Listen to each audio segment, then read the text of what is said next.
Então, vamos falar, né, sobre o início das coisas. O que é medo?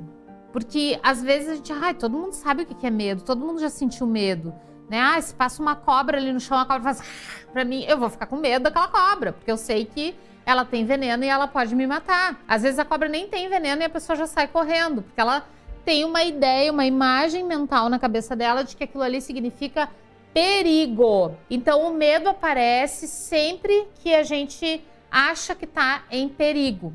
O medo, ele é um sentimento raiz, né? Dizem os grandes pesquisadores que no universo só existem duas frequências, né, de sentimentos, amor e medo. E um é antagônico ao outro, é como se fossem duas partículas, né, de polaridades diferentes que ficam lá dançando para manter o equilíbrio no universo. Então, de um lado está a polaridade amor e no outro extremo está a polaridade medo. E esse medo foi criado para manter o nosso instinto de autopreservação. Então, quando o grande criador, quando Deus lá fez o universo, ele disse, se eu não colocar um freio nessa galera, eles vão se matar. Para que a espécie seja preservada, para que a espécie seja garantida, né, que vai ter reprodução, que vai ter vida, que isso vai continuar acontecendo, eu preciso colocar um alerta, um sistema de alerta no corpo que avise as situações de perigo. Então o medo nada mais é do que uma sirene que dispara avisando você que alguma coisa perigosa está para acontecer. Porém, todas essas substâncias que são recursos de alerta, como a ansiedade, como a raiva, como a tristeza, como a mágoa, elas muitas vezes são confundidas por nós com sentimentos, pensamentos e emoções como harmonia, alegria, criatividade, felicidade, compaixão. E aí a gente acha que pode ficar sentindo essas coisas por muito tempo. Então, o que é um recurso de alerta? Você sentiu, opa, tô em perigo. E aí você fica alerta porque pode ter um perigo se aproximando. Ok, já percebi, já sei o que é, agora eu vou parar de sentir. Não, a gente não faz isso. A gente, cada vez que tem um alerta, que tem uma sirene que toca para o perigo, reforça o nosso medo.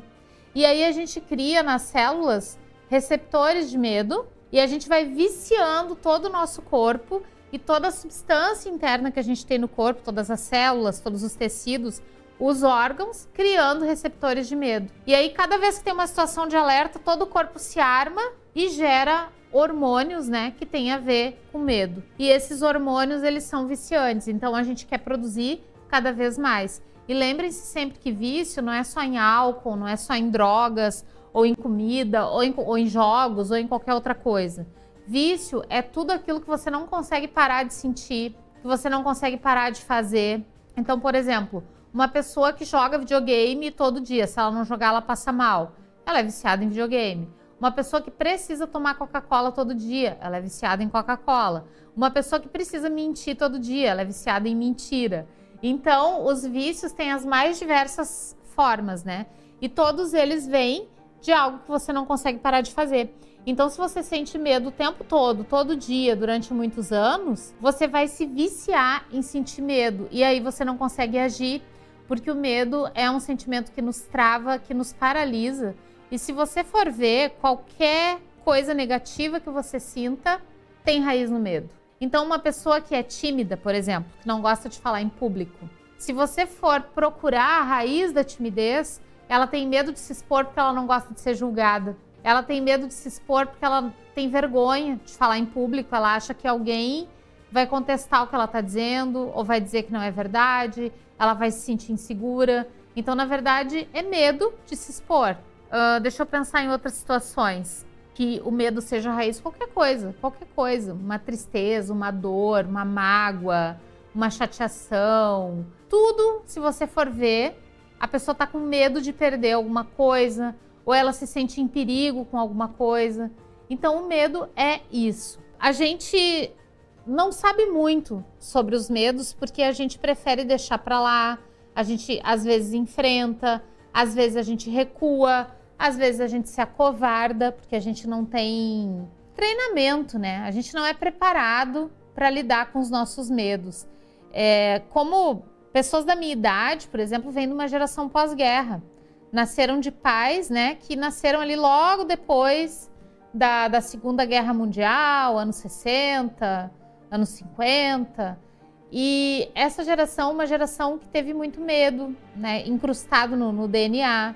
O medo já vem dos nossos avós, bisavós, de épocas difíceis. Então, essa geração que nasceu depois do pós-guerra, nós que somos os filhos deles, a gente carrega muitas sementes de medo dentro da gente.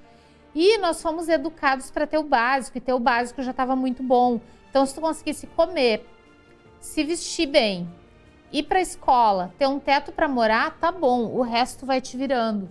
E nisso, principalmente na construção, até do nosso país, da educação, né, nas últimas décadas, não tem uma abordagem de inteligência emocional. Não se fala nisso há muito tempo, há muitas décadas.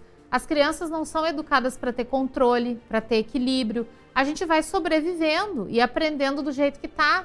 Mas muitas e muitas crianças, muitas famílias não têm nem o que comer. Quem dera alguém que vai ensinar ela a ser forte emocionalmente, a ter força interior para lidar com seus problemas, a conseguir resolver suas próprias questões.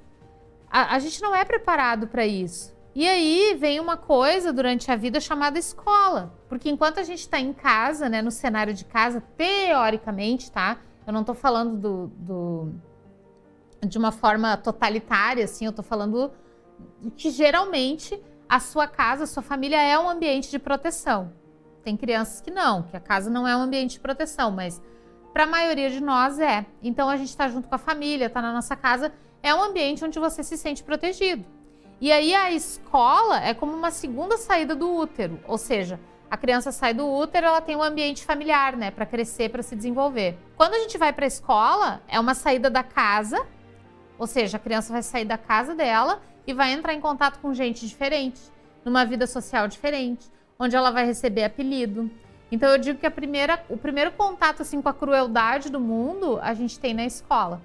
Mesmo que as escolas hoje sejam preparadas, humanizadas, né? Enfim, criança é criança, né, gente? Elas são muito sinceras. E se tem uma criança que usa óculos, ela vai chamar de 4 olhos. Se tem uma criança gordinha, ela vai chamar de baleia.